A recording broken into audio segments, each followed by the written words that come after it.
We're full-time traveling nomads going on a vacation on a budget to the Great Barrier Reef. Is that possible? The Great Barrier Reef? Yes, the Great Barrier Reef. So we have been traveling around Australia for we'll be doing it for about 6 months, and the Great Barrier Reef was absolutely on our list of places to go. But man, oh man, were we overwhelmed with the choices. Yeah, it's really complicated. And if you search Great Barrier Reef and you look for different tours, different excursions, way to experience it, a lot of them will send you up to the northern side of Australia, where the Great Barrier Reef starts. Places like Port Douglas and you know what? Cairns. We don't know how to pronounce this correctly. Cairns. Cairns. Not Cairns, Kearns, whatever. Corns. Cairns, we think. Correct us if we're wrong, our local Aussies. Or go all the way up to Cairns, which is the northern reach of the Great Barrier Reef. So that's a long way to go. Yeah, a lot of tours and very touristy, what we heard, and very expensive. And so we were down in Brisbane and we were thinking, well, how can we do this from Brisbane and not have to go up to, that far north, because plane flights are really expensive just to get there. Right, and we looked at a map of the Great Barrier Reef, and it's long, and it goes a long way, and it starts up in Cairns, like Steve said, and goes almost all the way down to Brisbane. So we're like, why go all the way to the north part if we're near the south part? Let's see how we can figure this out. Is there a way we can do the Great Barrier Reef from a little bit closer to where we were? And we started looking at some other things. One of the things that we looked at was an Elliott Island excursion, which the only way to get there is by plane. And so you could fly. I thought it was a helicopter. Is it a plane? No, it's a small, small plane. Okay. And I don't know that I want to take a plane and land on a little teeny tiny island. And one of the things is, if you arrange it and you really don't know what the weather's going to be like, and let's say you plan on going out there on a particular day, and that day the weather is horrible, well, you've really sunk a lot of cost into trying to experience the Great Barrier Reef. Or the water's turbid, or it's too rocky, or Right. it's not good conditions for snorkeling. I mean, I'm sure they would cancel it if it was not good, but their definition of not good and my definition of not good are probably very different. And we also looked at things like liveaboard experiences, where you can actually get out on a boat and spend days living on a boat. And again, really subject to the weather, and also an extremely expensive alternative. So, well, who are we? Why do people even want to... Well, hi, I'm Steve. And I'm Chris. We're Eat, Walk, Learn. And in May of 2021, we sold our house, our car, everything in it, left our house in Denver, Colorado with our 2 carry-on suitcases, and we've been traveling the world ever since. So as full-time nomads, we do need a vacation every once in a while. So when I said to Steve about going to the Great Barrier Reef, we had some criteria. And the criteria was it had to be affordable.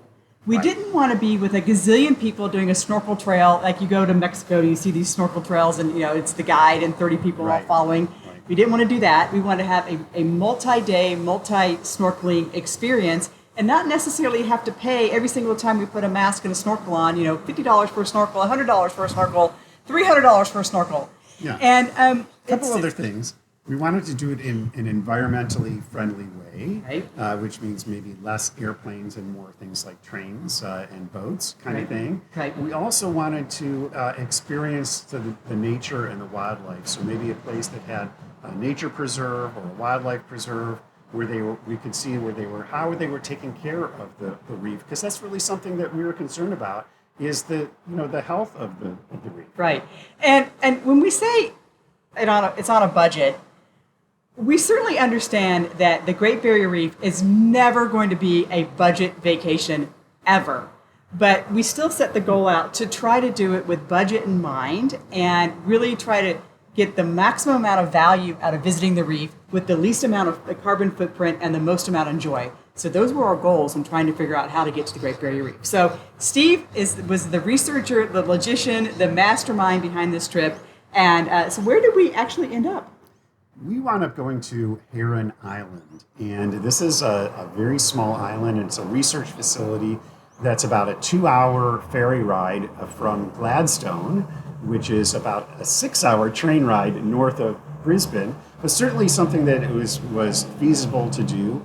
in one day. Right. And Heron Island had a lot of advantages that we'll talk about, but we'll kind of, step you through kind of step by step of how we did this Great Barrier Reef experience. And at the end, we'll show you all the costs. We'll break down every single cost and see where maybe you can figure out a cheaper way to do things, but we really figured out the most affordable and the most valuable way to do it. So stay tuned. At the end, we'll show you all. We'll walk through all the expenses. Right. So the first thing we did, we got on this train. We went out of Brisbane. We went to Gladstone. Gladstone is what they say. Gladstone. And walked from the train station to the hotel where we Right. stayed the night. And the Right. next morning, we walked from the hotel to the dock. So it was maybe a 20-minute walk both times. Got to the dock and checked in for the ferry. Yeah, it was a really efficient check-in. I'd say there was probably about 100 of us Yeah. on the ferry. It wasn't full by any means, and it was a nice, comfortable ride. They had this great system for taking care of the luggage, so they don't want you bringing your own luggage onto the ferry and trying to carry it off. So they had this little trolley system, and they actually picked up the entire Trolley with a crane and put it on the ship. Put it on the ship, so it was really nice and efficient. So 2-hour ferry ride, very comfortable ride. We got to the island, and we were greeted. We all had one little area where they gave us a welcome reception. What were some of the things that they told us on the welcome And I think the reception? point, even though there was about 100 people on the ferry, I would say half of those were high school seniors that were on their finals for a marine biology class. So it was really only about 50 people, I guess, that were probably actually residents or visitors to the island. Right. So we went to our welcome reception, and they told us the rules of the island. So we were in a green zone or They blue called zone? it a green zone. A green zone, as opposed to a pink zone. So pink zone, no one's allowed to go to. A green zone is still a place that tourists can go to, but you have to have like zero impact on the experience. We weren't allowed to touch anything, eat anything, tickle anything, don't pop pick a anything turtle on up. the nose, nothing. Couldn't touch a single thing. So got all the rules, and then they gave us the keys to the room, and off we went to our room. Yeah. The room was great, and I think, Chris, you had some video on that. Yeah, so we're going to cut and show you a video of the room and go through all the features of the room, and then we'll come back and tell you some more.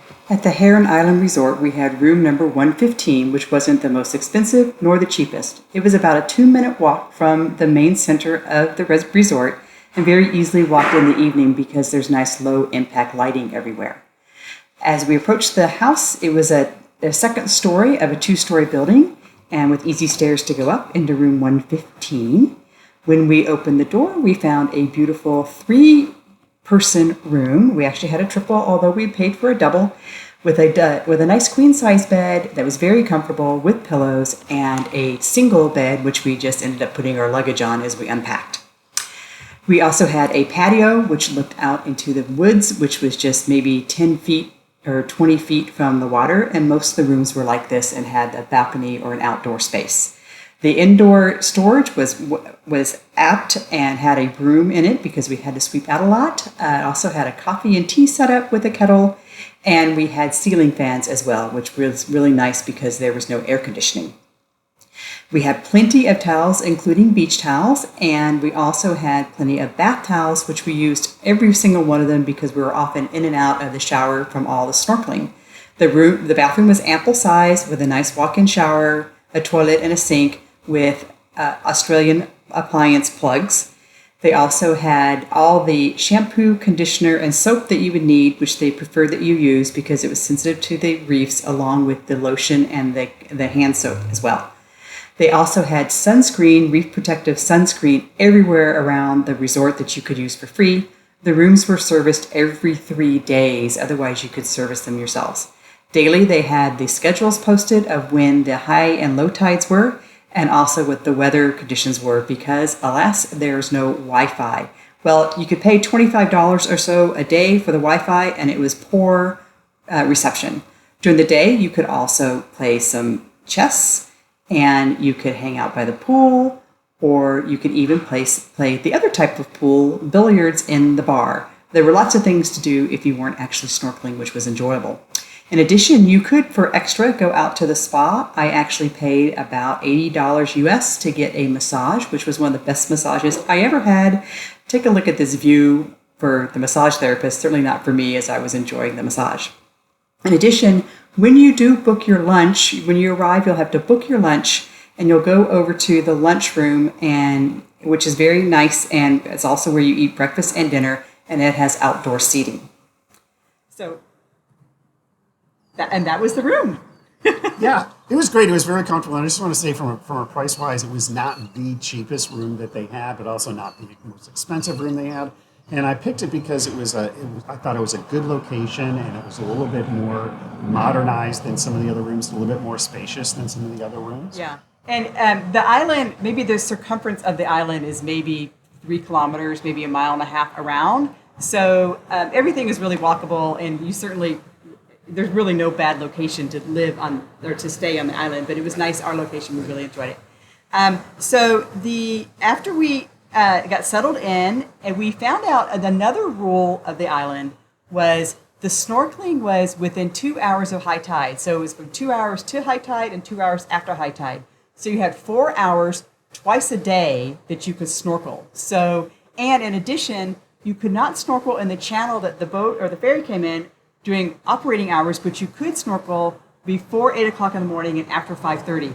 Which was actually really great because you could catch sunrise and sunset, and the water was very deep, so you could do deep water snorkeling really close to the dock. So, right. I mean, you were 10 meters from the dock, and you were in deep water. This was really for a very good reason, because during a low tide, the reef was pretty much exposed. Mm-hmm. And around the sand island was the reef that stretched out all the way around it, except for the boat channel.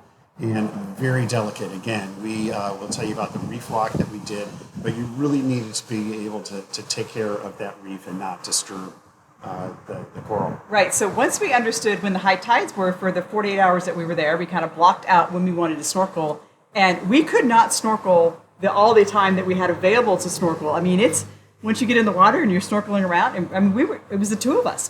We were by ourselves, and we would see people, but there was no snorkel trail because the entire island is surrounded by the reef, and so you could just walk anywhere and go snorkel. It was just an unlimited amount of space and time to snorkel. We literally could not do all the snorkeling that we wanted to do because we just wore ourselves out. Should we talk about a little bit about the snorkeling experience? Yeah, absolutely. So what was nice, included in our room fee, was you got a mask and a snorkel and fins, and a life jacket if you wanted it. You just go down the Marine Center, tell them your room number, and they gave you all the gear. And if you didn't like it, you could swap it for another set of gear, so you didn't have to get stuck with a bad mask or something. And off we went. And now we don't have any underwater pictures. We decided that we didn't want to rent a camera. We wanted to enjoy being underwater rather than focusing on camera stuff. So all the pictures we're going to show you are just around the island and the birds and things. I might drop in a video here of snorkeling water, but it's not going to be the water that we went in, but you can see some examples. But what did we see? Holy cow! Every fish I could ever imagine, ever written in a fish book, I saw. Well, I'll list some of the big ones that we saw, like black tip and white tip sharks, right? Which are pretty cool, swimming around you and swimming underneath you, and lemon sharks. A hammerhead. The rays were incredible. The shovel rays, the stingrays. Shovel nose rays. My favorite were the eagle rays that we saw, and they kind of glide, and the whole family of them, swimming past you and swimming around you. We swam in this whole school of eagle nose rays. There must have been 30 of them, and we were in the middle. I kind of felt like Nemo in the stream. Nemo! You look like Nemo. And we were just hanging out with all of our fish buddies, but all of the beautiful coral and all the regular tropical fish. Right. And did you say sea turtles? I didn't talk about the turtles yet. Yeah, the green turtles and the hawksbill turtles. The loggerheads are near there, but we didn't see any loggerheads in particular. Manta rays. Oh, it was really amazing. I'll tell you also a little bit about I also did a diving experience on one of the days that we were there, and it was great. It was a fantastic experience to be able to scuba dive on the Great Barrier Reef. Yeah, you went to the outer reef, right? Right, because when you go out to the edge of the coral and kind of let the drift dive to kind of to be able to see along the seawall or the coral reef wall. And the shipwreck? And the shipwreck was not on the outer reef. That was snorkel. Yeah, Right. that's right. Sorry. Anyways, beautiful, fantastic. You've got to do it. If you're a diver, you got to do this. You got to do this dive.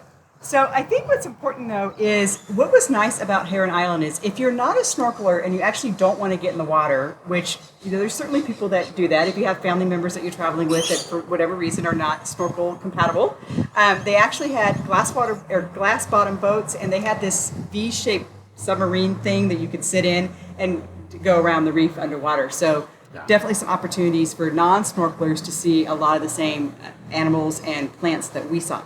Now, in addition to the snorkeling, obviously you can't snorkel the entire time, so there were other things to do as well. The island is a bird sanctuary. There's over 300,000 breeding, nesting, naughty terns, which we'll show you pictures of those, including a lot of other birds, so you can go check out all the birds. You can walk along the beach. We walked along the beach one day. The stingrays were so thick, right in a foot into the water, you could literally walk across their backs. Now, I wouldn't recommend that. You might get stung, but you certainly could. There was probably 30, you just counting. You're like, there's another one, like stepping and they're stones. swimming past you. Yeah. In the shallow waters as we're walking on the beach. And Best way to view it.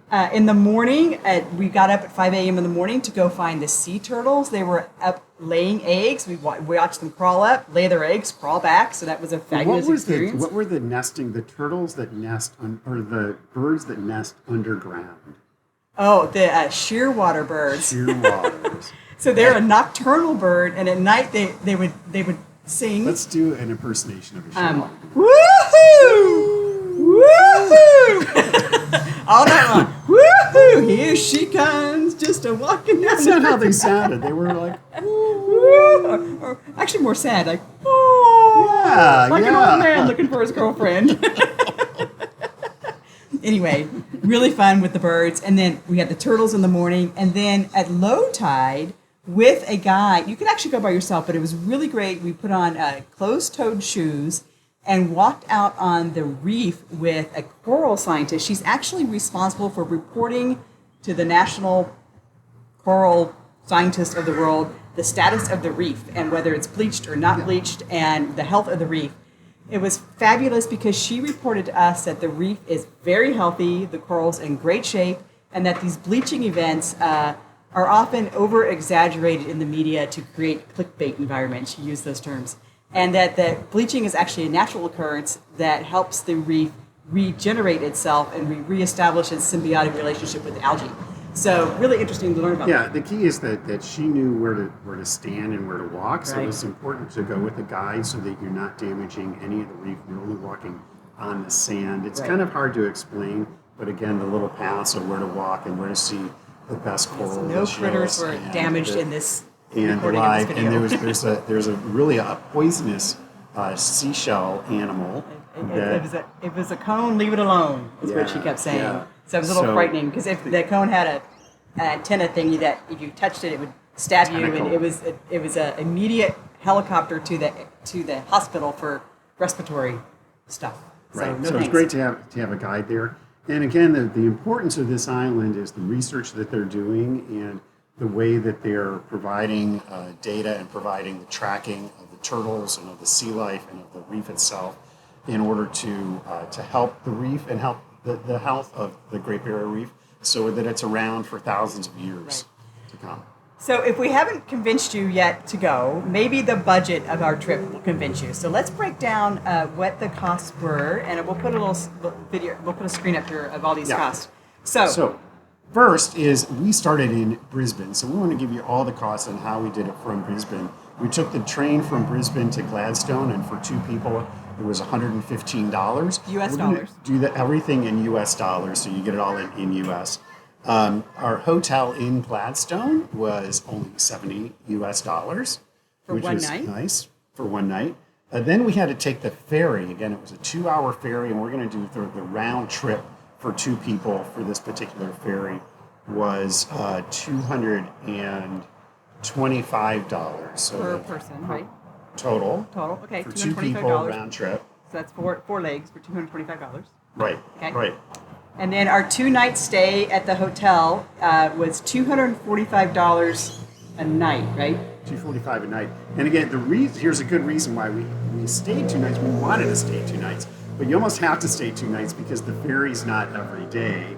So you get out there on the ferry, you can't leave the next day. There isn't a ferry the next day. Right. So, but it was great. The 2 nights, I would recommend that highly. And we talked to people that were there for 3, 4, 5 weeks. That were enjoying the island as long as you can stay. And that included breakfast. That included breakfast. Included breakfast and your snorkeling gear. We got a little shaking here from the wind on the camera. So food was a little interesting. So our total, I'll tell you, for the food was $105. $105. One of the things they have in the evening is they have a buffet for the dinner in the evening. You can't order a la carte. And we're really not big buffet people. And so what we chose to do is at lunchtime, we ordered an extra pizza and an extra salad. And then we took that, when it was time for dinner, we took that into the lounge bar area, had a couple beers and had our pizza and had our salad. It was really quite nice. Right. So rather than paying $50 a head for the buffet, we paid $25 or something for the pizza, and then had that for dinner along with our beer. So that was a nice way to enjoy the island a little bit more, our style, our Nomad style. So then the last cost was another hotel night in Gladstone for another $70 because we had to take the ferry back, stayed in Gladstone, and then got back on the train to Hervey Bay, which is where we are now, and that was $95 for the two of us. So the total price, all in for the two of us, round trip from Brisbane to Hervey Bay, was $1,350 for 4 nights, 5 days and 4 nights in total. Now, I don't know about you, but to go to the Great Barrier Reef for $1,300 for 5 days and 4 nights, I think that's a pretty good deal. I think that's right on budget. The experience that we had is one of those lifetime experiences. I highly recommend it. I want to go back and I want to do it again. But as a lifetime to be able to experience the Great Barrier Reef and to be able to do it the style that we wanted to do it. Now, thanks for watching along. If you want to see more about our Brisbane, I don't know if it's this way or this way on the video, but we have a whole video here about our time in Brisbane. So take a look at that, and we'll see you next week.